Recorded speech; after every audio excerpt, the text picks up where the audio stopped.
I'm Brooke, 32 years old and the executive chef of a highly acclaimed luxury resort. I walked back into the resort after my 3-day conference, riding the absolute high of closing our most profitable culinary quarter in history. I expected cheers. I expected the familiar, chaotic symphony of the evening dinner rush. Instead, the victory smile was wiped off my face the second I pushed through the swinging double doors. The main restaurant corridor was dead silent. No clinking pans, no shouting orders, no sizzling grills. It was an eerie, suffocating quiet that sent ice straight into my veins. This wasn't a mid-shift break. This felt like a hostile takeover. I sprinted past the empty, pristine main line, my pulse pounding in my ears. Where the hell was my crew? I finally found my entire team, 30 of my most dedicated, hard-working people, shoved down into the sub-zero prep basement, huddled right outside the walk-in freezer. They were visibly shivering, forced to prep delicate, high-end ingredients on upside-down milk crates in dimly lit, freezing, and utterly humiliating conditions. The resort's general manager intercepted me before I could even speak, stammering out a pathetic excuse. He had completely surrendered our state-of-the-art main kitchen to an arrogant, newly hired celebrity VIP chef who simply demanded our space. They had literally kicked my loyal staff into the freezing basement, like discarded garbage without a second thought, prioritizing a flashy name over the people who actually built this restaurant's reputation. I looked at my lead prep cook. Tears of sheer frustration were literally freezing on her cheeks. Absolute rage didn't make me scream. It made me deadly, terrifyingly calm. I didn't throw a tantrum, and I certainly didn't beg management for our kitchen back. I stepped right into the center of that freezing room, looked at my shivering, humiliated crew, smiled coldly, and gave one simple command. Pack your knives, all of them. We are walking out. Before we get to the rest of my story, drop a comment below and let me know what time it is and what city you're watching from so I know how far my story has traveled. Those 3 days away had been planned for weeks, a rare, scheduled absence from a kitchen that practically beat in perfect synchronization with my own heart. Before the suffocating silence of that corridor, before the degrading reality of the freezing basement, there was the pure fire of creation that forged our dining room's elite reputation. When I first took over as executive chef, 4 grueling years ago, the resort's flagship restaurant was nothing more than a bleeding amenity serving uninspired classics to captive tourists. I systematically stripped it down to the bare studs.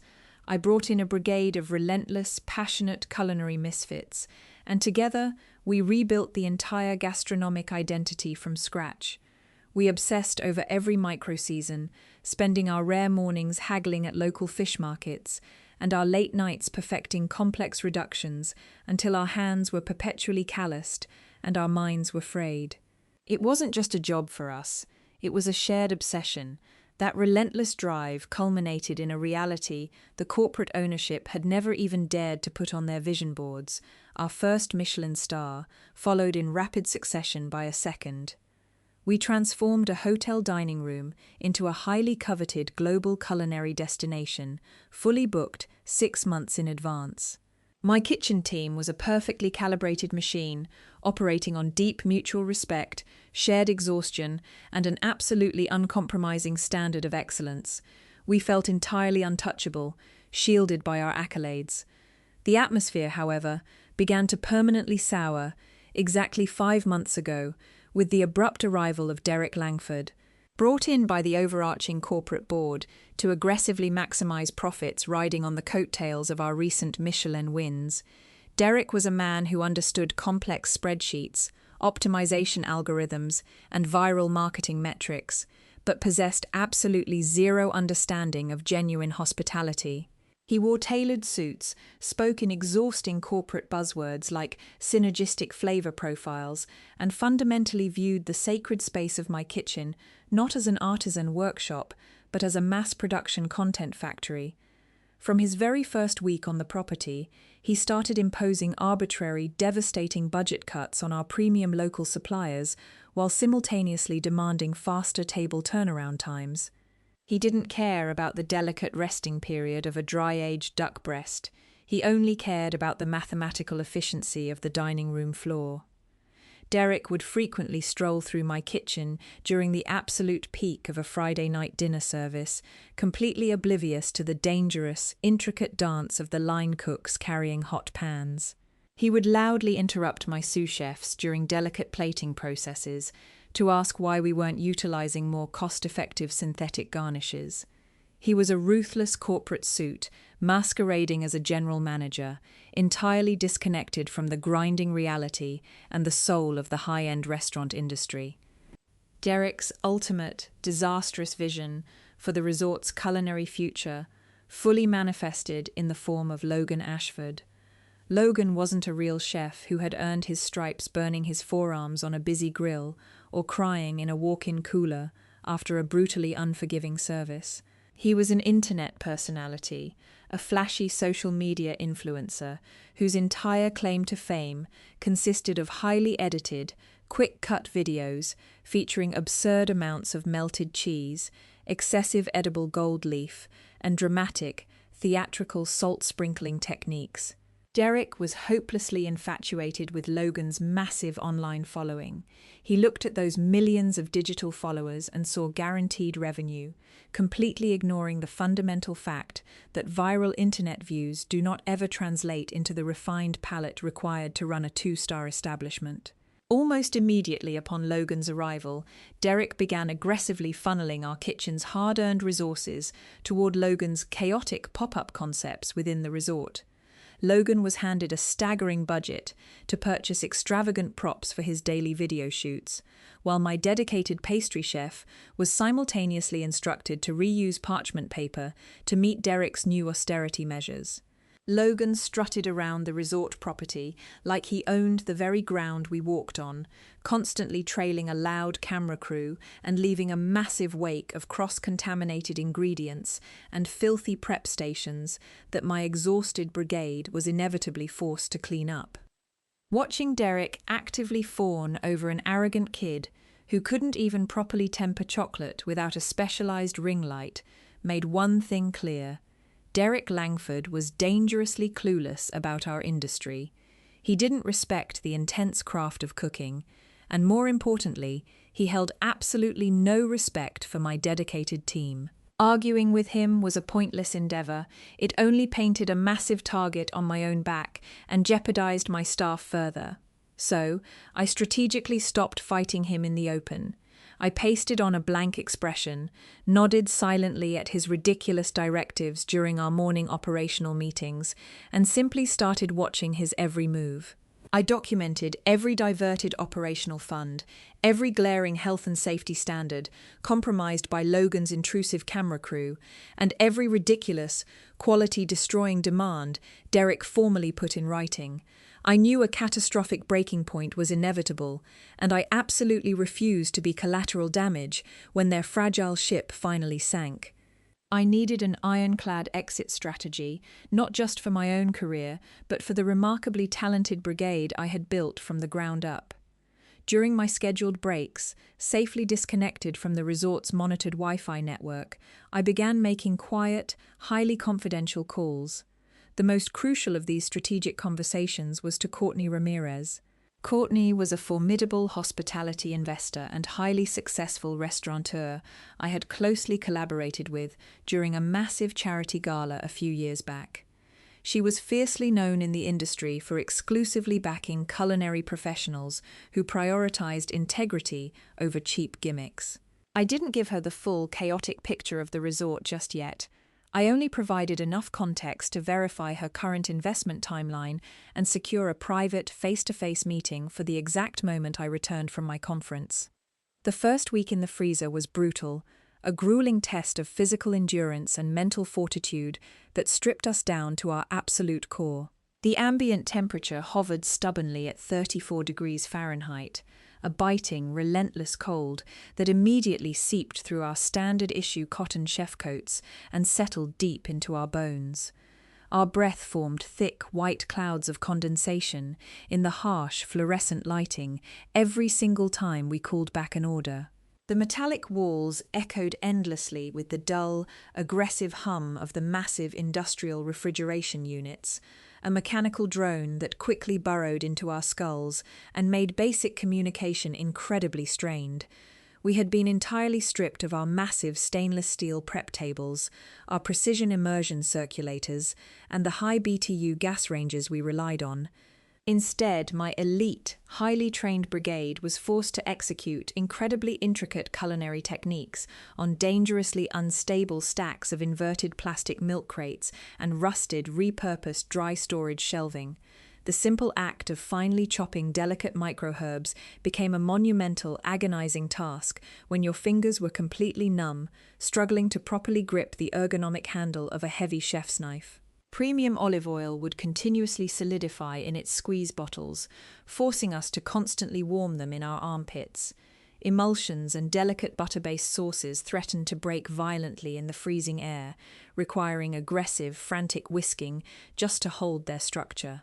We had to implement a strict rotation system, pulling staff off the makeshift line every 45 minutes just to prevent actual frostbite, sending them to huddle desperately near the loading dock's external exhaust vents for temporary warmth before plunging them right back into the icy depths. Despite the sheer, deliberate humiliation inflicted upon us, I absolutely refused to let the quality of our culinary output slip even a fraction of a percent. I stood firmly at the center of that miserable, cramped space, orchestrating the relentless chaos with a projected calm I had to force into my voice. Every perfectly brunoised shallot, every flawlessly seared scallop, and every beautifully plated dish that travelled up the dumbwaiter from that basement was a fierce, silent act of rebellion. But while I was loudly demanding absolute perfection on the plate, I was quietly executing a massive, highly calculated shadow operation. My heavy metal clipboard, which Derek assumed merely held our daily inventory checklists and prep sheets, actually concealed deeply confidential transition documents. I was meticulously transcribing our proprietary recipes into coded shorthand, indexing our highly guarded personal supplier contact lists, and drafting comprehensive, incredibly detailed performance evaluations for every single member of my staff. I was systematically building a complete, turnkey operational portfolio. The ultimate goal was to ensure that when the inevitable breaking point finally arrived, we could extract this exact crew, drop them into a completely new, fully functional venue, and be serving paying guests within 24 hours. It was a staggering mental load, balancing the immediate demands of a high-end dinner service with the covert logistics of a massive corporate exodus. This shared, intense misery forged an unbreakable, profound bond among the staff that upper management could never possibly quantify or understand. The traditional, rigid hierarchy of the kitchen completely dissolved, replaced by a fierce, protective camaraderie.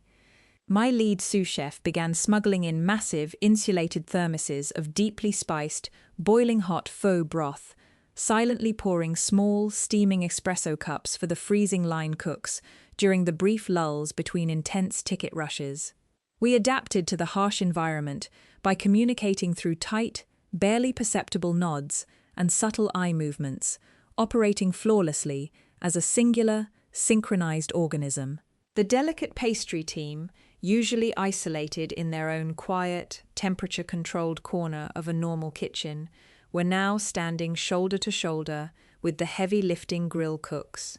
They shared packets of disposable chemical hand warmers and cracked dark, cynical jokes to keep the collective morale from completely collapsing into despair. We were successfully producing complex, multi-course tasting menus out of a literal icebox, and miraculously, the standard remained impeccable. The affluent guests dining comfortably in the lavish room upstairs had absolutely no idea that their exquisite, world-class meals were being forged in exile by a crew battling hypothermia. Meanwhile, the absolute disaster unfolding in our former pristine kitchen directly above us was providing me with all the necessary ammunition I would ever need. While my dedicated crew held the defensive line below, I made highly calculated, stealthy trips upstairs under the guise of checking the dry storage inventory levels. I methodically and ruthlessly documented the sheer carnage Logan was causing in my sanctuary. I took covert, date-stamped photographs of terrifying cross-contamination hazards, raw, unwashed poultry, sitting dangerously close to ready-to-eat delicate garnishes, while his loud, intrusive camera crew adjusted their massive lighting rigs and ring lights. I captured damning images of the overflowing garbage bins packed with hundreds of dollars of ruined premium Wagyu beef that he had completely charred beyond recognition for a foolish, viral flaming steak video stunt. Worse, I audited the excessive amount of returned plates flooding back to the dish pit. The actual paying dining room guests were outright rejecting his flashy, substanceless culinary creations. I discreetly compiled digitized copies of the rapidly declining customer satisfaction reports, the terrifyingly high food waste logs, and paired them directly with screenshots of his highly edited, deceptive social media posts. The stark contrast between his manufactured digital perfection and the grim, wasteful reality of his actual cooking was staggering. I was systematically building an airtight, undeniable dossier of gross professional negligence, severe health code violations, and catastrophic financial waste. Every single ruined dish and every dollar flushed down the drain was meticulously logged into a secure, encrypted digital file that I updated nightly for Courtney. Then came the call from Meredith Sinclair, the Senior Vice President of Regional Public Relations for the entire corporate ownership group. She was based out of a sleek, high-rise office 3 states away and operated completely detached from the daily, brutal, on-the-ground reality of our specific resort property. Her voice through the receiver was brisk, highly professional, and utterly unaware of the subterranean nightmare we were currently enduring. She excitedly outlined a massive, high-stakes promotional initiative scheduled for the end of the month.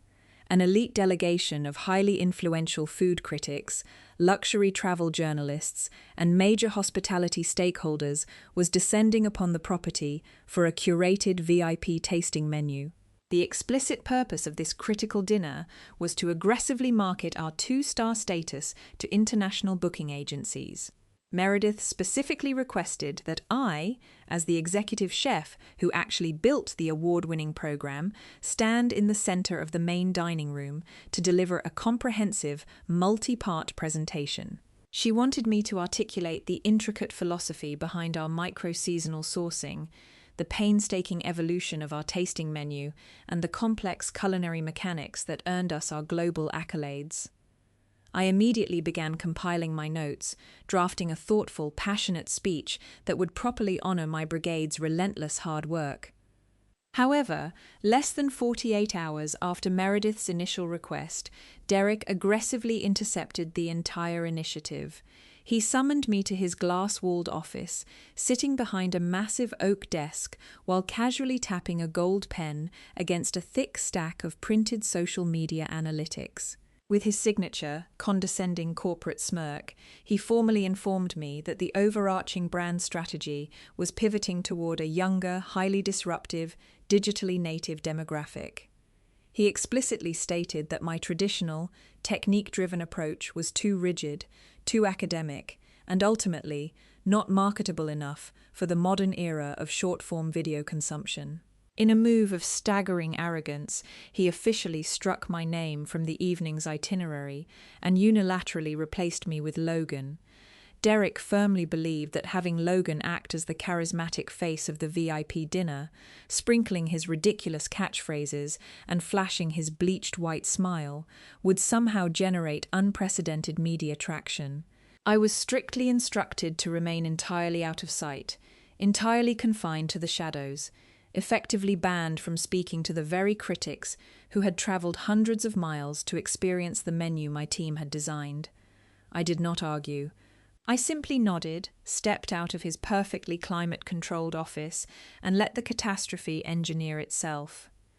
When the evening of the highly anticipated VIP showcase finally arrived, I positioned myself discreetly behind the tinted glass partition of the sommelier's staging station, offering a perfect, unobstructed view of the main dining floor. The room was packed with serious, discerning industry veterans who possessed palates refined by decades of global dining.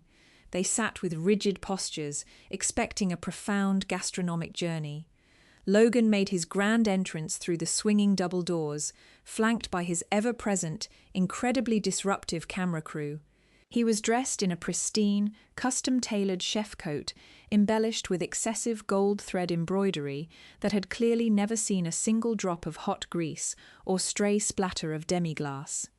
He strutted into the center of the room with the unearned confidence of a rock star, dramatically clapping his hands together. He launched into a highly rehearsed, thoroughly vapid monologue, entirely built on hollow internet buzzwords. He enthusiastically ranted about disrupting the traditional flavor paradigm, creating an explosive visual aesthetic for the digital feed, and maximizing the edible engagement metrics. It was agonizing to watch. The wealthy investors and seasoned food critics stared at him with expressions ranging from profound confusion to outright icy hostility. They were not easily impressed teenagers scrolling rapidly on their smartphones. They were seasoned professionals who demanded genuine substance. The breaking point arrived halfway through the first course presentation. An esteemed culinary journalist from a major European publication raised his hand, cutting firmly through Logan's rambling speech about vibe-based plating. The journalist adjusted his glasses and asked a highly specific, fundamentally necessary question regarding the complex fermentation process of the lacto-koji water utilized in the amuse-bouche. He wanted to know the exact ambient temperature parameters and the specific bacterial cultures we cultivated to achieve such a delicate, umami-rich profile. Logan physically froze. The manufactured, charismatic smile instantly vanished from his face, replaced by the sheer, unadulterated panic of a fraud caught in a harsh spotlight. He stammered incoherently, his eyes darting frantically toward the kitchen doors, as if hoping a teleprompter would magically appear. He attempted to deflect the incredibly technical inquiry with a forced, awkward joke about how the real magic is a closely guarded secret, completely failing to realize that this particular audience absolutely abhorred secrecy and demanded total intellectual transparency. The silence in the dining room became incredibly heavy, suffocatingly awkward. Another guest, a prominent investor known for funding avant-garde culinary projects, leaned forward and pressed further. She calmly asked Logan to explain the specific hydration percentage and the autolyse resting period of the wild yeast sourdough bread, currently sitting in the artisanal baskets on their tables. Again, Logan stood utterly speechless. He visibly swallowed hard, a large drop of nervous sweat suddenly gleaming on his forehead under the warm ambient lighting of the crystal dining room chandeliers. He pathetically tried to pivot the conversation back to his massive online following, loudly declaring that his latest internet video had just surpassed 5 million views, as if that arbitrary digital metric could somehow magically substitute for foundational culinary knowledge. The European critic simply set his notebook down on the table, leaned back in his chair, and let out a long, heavy, profoundly disappointed sigh. At a corner table, I watched Derek's face drain of all colour. His arrogant corporate smirk completely collapsed into an expression of sheer, unmitigated terror as he finally realised the catastrophic scale of his miscalculation. From my concealed vantage point behind the tinted glass, my expression remained completely neutral. I felt absolutely no pity for either of them. The spectacular, highly public implosion happening just a few feet away was merely the inevitable result of their own blinding hubris. I didn't step out from the shadows to rescue the presentation, nor did I offer any technical answers to save the resort's rapidly disintegrating reputation in front of the highly influential stakeholders. I simply reached into the pocket of my dark trousers, pulled out my smartphone, and opened my secure encrypted messaging application. I drafted a very brief, highly factual summary of the evening's disastrous events, noting the specific names of the alienated investors and critics currently sitting in the room, and hit send to Courtney.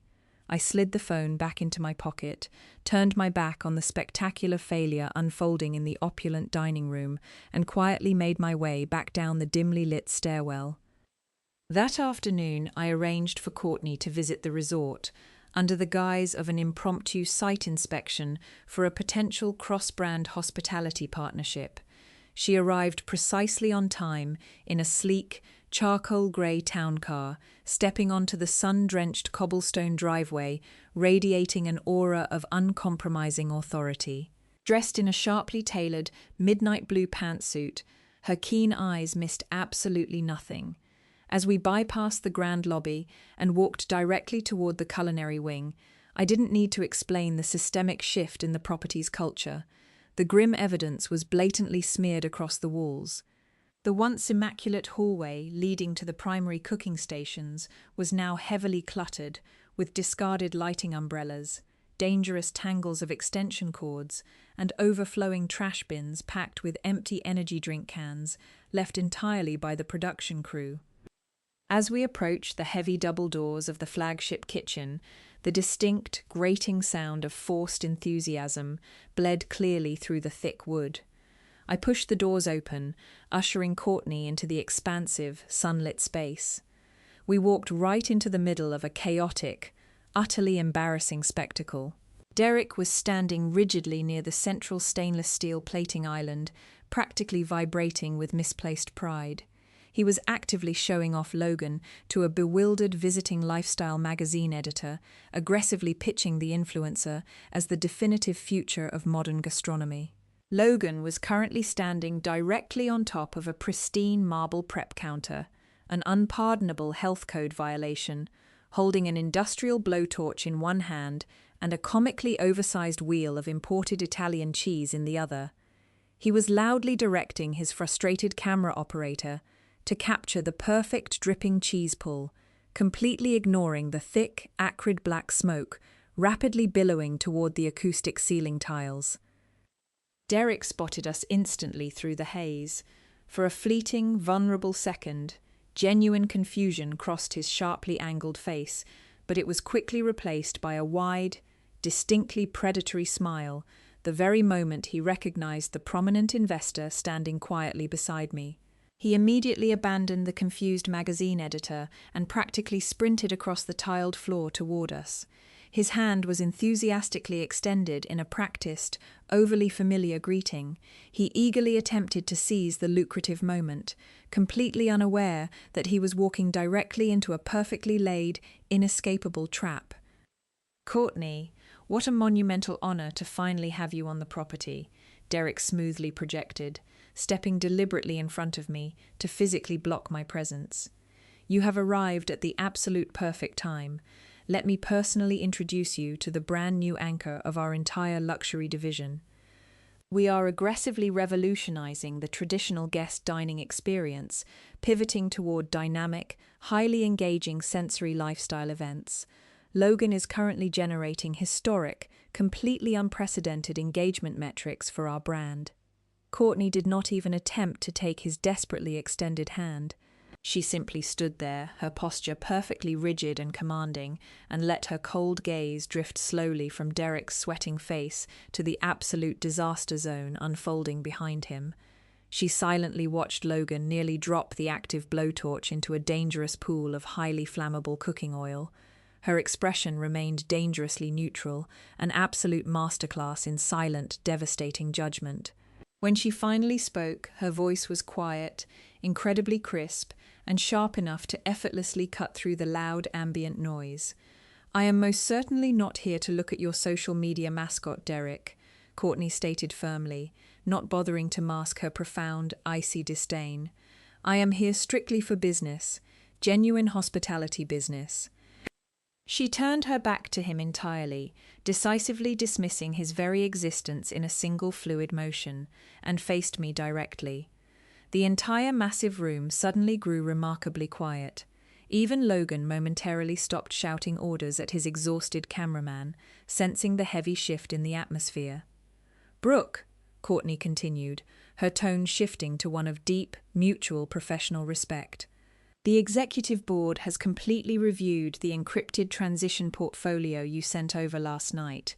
The complex operational logistics are flawless, the projected development timelines are fully approved, and the massive financial backing is officially secured in escrow. The new flagship downtown location is officially yours to command. You have total executive control, full unrestricted creative autonomy, and a custom kitchen built specifically to your exact standards. Are we formally moving forward with this partnership?" I felt a massive, invisible, suffocating weight instantly lift off my tired shoulders, swiftly replaced by a powerful surge of pure, electric clarity. I looked directly into Courtney's eyes, completely ignoring the sputtering, panicked noises now desperately coming from Derek. "Yes," I replied smoothly, my voice echoing clearly across the vast kitchen space. "I formally and proudly accept the executive chef position. The offer is absolutely perfect." "Wait, what exactly is happening here?" Derek frantically interjected, his face rapidly turning an alarming shade of crimson. He physically stepped aggressively between us, his arms flailing wildly as he desperately tried to regain control over the rapidly collapsing narrative. "Brooke, you absolutely cannot do this. You are currently under an active, binding employment contract with this resort. You actively manage the daily internal operations. You do not have the legal authority to just stand right here in the middle of my kitchen and blatantly negotiate a massive departure with a direct competitor. I will have the corporate legal department bury you in non-compete litigation for the next decade." I finally turned to look directly at him. The sheer, pathetic panic shining in his wide eyes was almost entirely laughable. I took a slow, highly deliberate step forward, my posture rigid, forcing him to instinctively back up against a nearby prep counter. "You do not have a kitchen anymore, Derek," I stated with absolute, icy precision, locking eyes with him. "You have a fully functioning, toxic circus tent. You systematically destroyed a highly respected 2-star Michelin establishment simply because you were completely blinded by cheap, fleeting internet clout. You blatantly disrespected the incredibly dedicated professionals who actually built this resort's global reputation. You treated my brigade like disposable assets, forcing them to endure completely inhumane working conditions, while you gleefully handed over a multi-million-dollar facility to an arrogant amateur who doesn't even comprehend basic kitchen safety protocols. We didn't fail your ridiculous corporate vision, you fundamentally failed us as a leader." I gestured broadly to the chaotic, smoky mess surrounding us, my voice rising just enough with pure authority to command the entire stunned space. "You desperately wanted a viral internet sensation, and you got exactly what you blindly paid for. But you cannot ever run a world-class, globally recognized dining room on superficial likes and digital shares.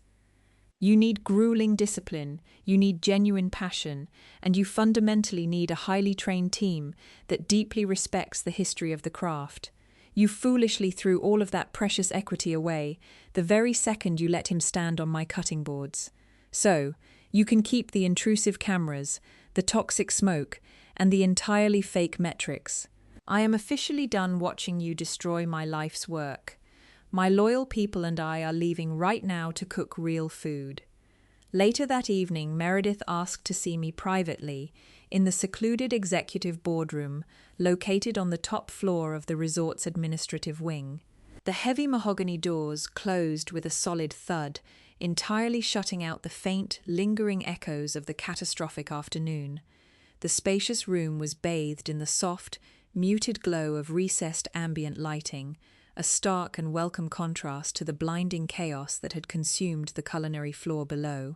Meredith stood quietly by the massive floor-to-ceiling windows overlooking the darkened, moonlit coastline, her usually impeccable corporate posture showing the absolute slightest hint of deep exhaustion.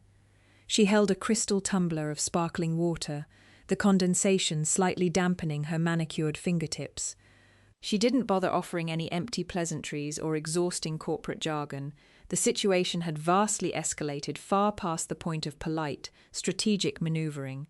The entire ownership board had been thoroughly briefed on the disastrous spectacle in the main kitchen, the highly influential investors' physical presence, and my formal, completely public acceptance of a competing executive position. Meredith finally turned to face me, her expression a highly complex mixture of profound professional embarrassment and desperate calculation. She explicitly and calmly admitted that upper management had severely misjudged the intricate operational realities of the hospitality sector. More importantly, she confirmed that Derek's disastrous tenure at the property was effectively over. His formal termination paperwork was currently being drafted by the corporate legal department, citing gross managerial negligence and severe brand endangerment. With the primary obstacle permanently removed, Meredith laid a staggering, unprecedented retention package on the polished oak conference table. The ownership group was officially offering a massive, immediate increase in the overarching culinary operating budget, retroactive hazard compensation for the entirely unacceptable conditions my brigade had been forced to endure, and an ironclad contract legally guaranteeing my absolute creative autonomy moving forward. They were utterly terrified of the impending public relations nightmare. Losing a renowned 2-star Michelin executive chef and her entire highly trained staff to a rival investor in a single afternoon would immediately trigger a catastrophic devaluation of the resort's global prestige. They desperately needed me to stay, to instantly stabilize the rapidly hemorrhaging brand. I sat down slowly in the plush leather chair opposite her, carefully evaluating the incredibly lucrative terms presented before me. A few short months ago, this exact level of sweeping corporate support and financial backing would have been my ultimate professional dream. However, the fundamental baseline of trust had been permanently and irreparably shattered. Furthermore, I had just given Courtney my absolute word, and I deeply respected the fierce, uncompromising integrity she brought to our brand new partnership. But as I seriously considered the massive logistical realities of a complete staff walkout, I thought deeply about the incredibly diverse, complex makeup of my current brigade. While my senior sous chefs and lead line supervisors were hungry for the intense, grueling challenge of building a brand new flagship restaurant downtown, many of the junior prep cooks, late-night dishwashers, and entry-level staff relied heavily on the resort's comprehensive health benefits package, the highly predictable commuting routes, and the stable, localized community infrastructure. Uprooting 30 individuals and throwing them blindly into the chaotic, unpredictable, and highly stressful environment of a massive restaurant launch was a severe logistical gamble that could severely hurt the most vulnerable members of my team. I leaned forward, resting my forearms on the cool mahogany table, and presented a highly unconventional, meticulously structured counteroffer. I clearly stated that my personal professional commitment to Courtney's new venture was absolute and entirely non-negotiable. I would absolutely be leaving the resort to design and independently open the new downtown location.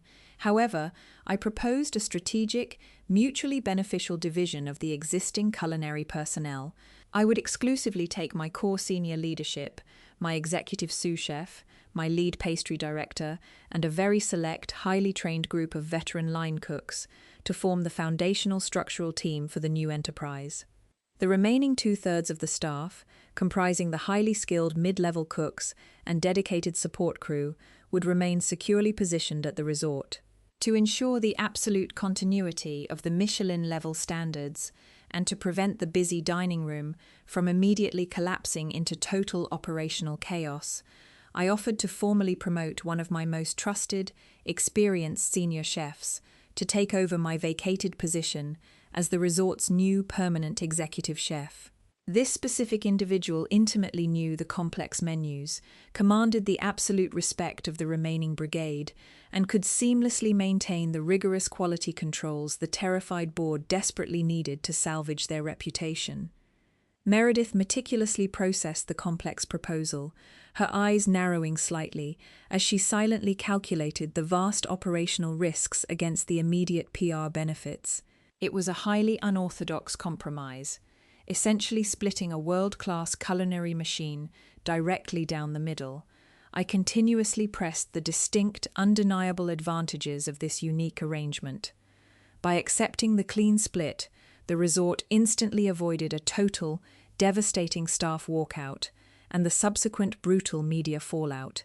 They would retain a fully functional, highly trained kitchen brigade operating smoothly under a newly promoted, familiar leader who had been deeply instrumental in securing their current accolades.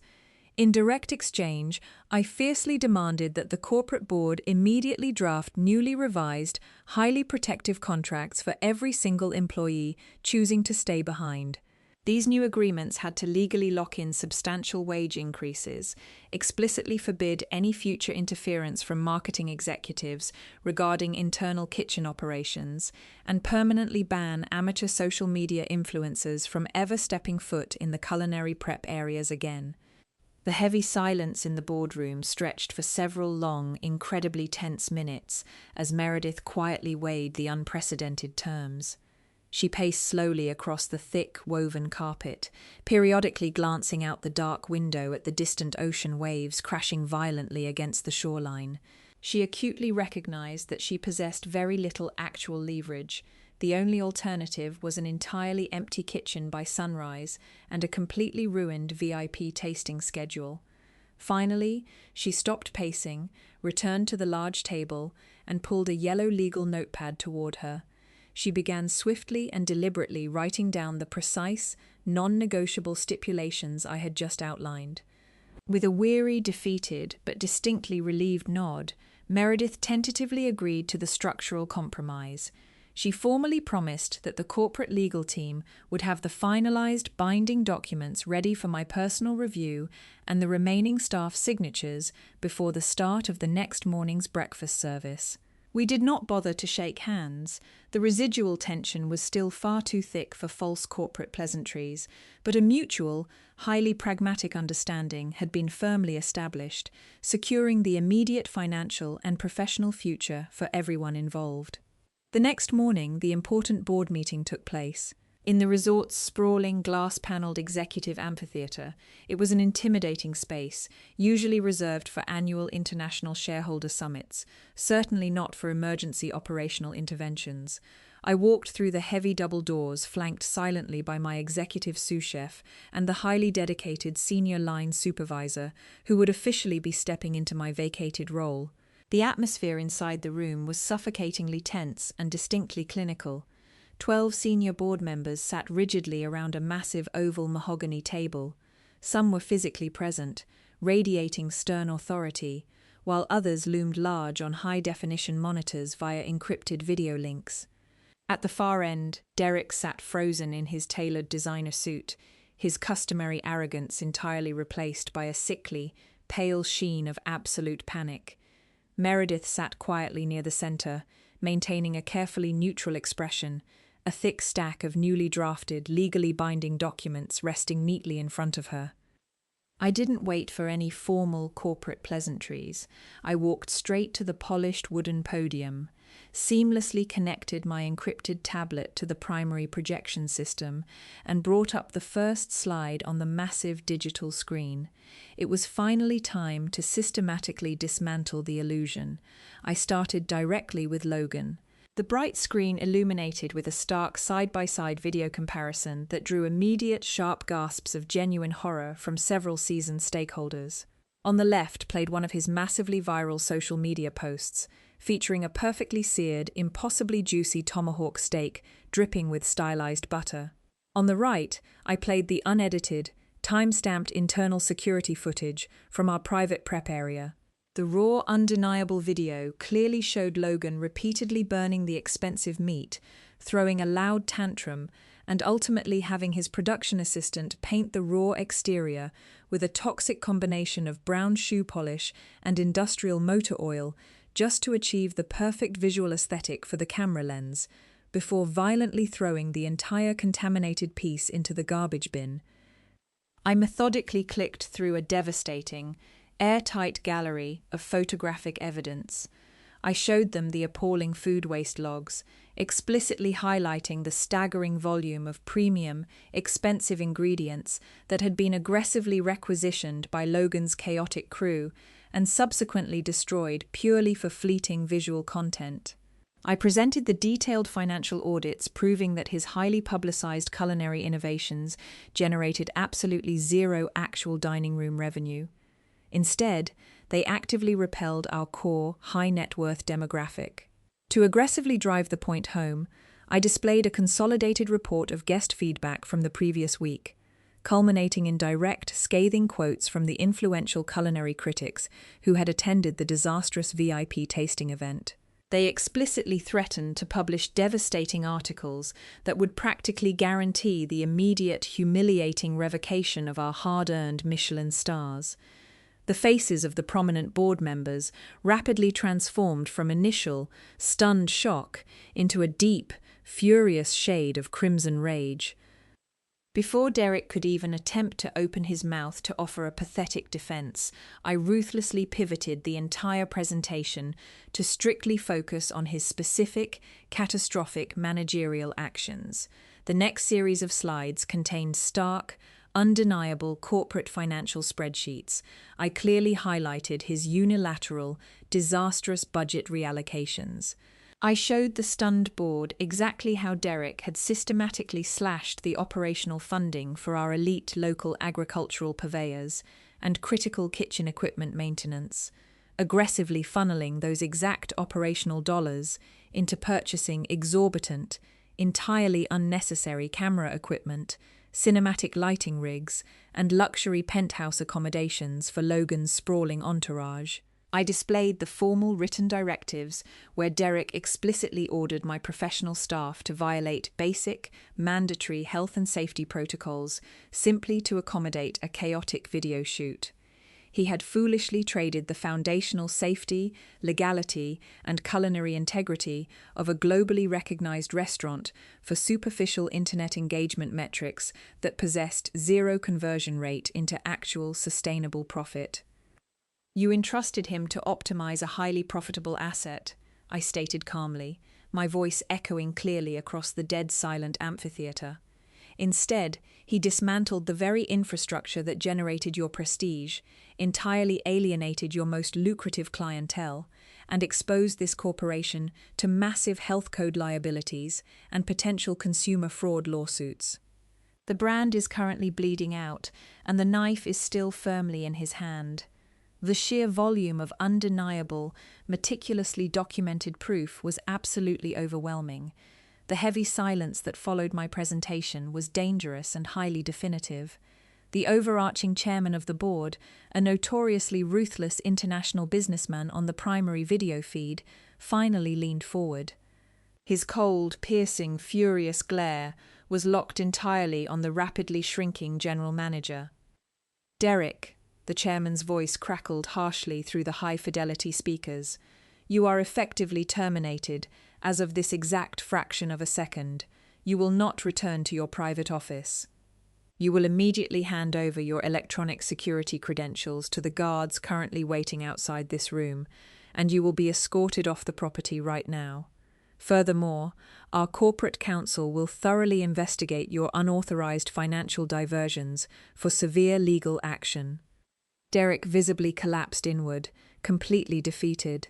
He didn't utter a single word of protest as two imposing security personnel stepped briskly into the room and silently guided him out the side exit.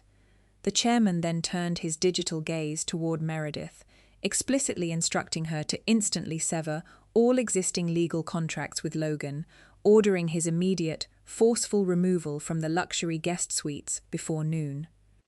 With the immediate toxic threats decisively neutralized, the massive room collectively exhaled a heavy sigh of relief.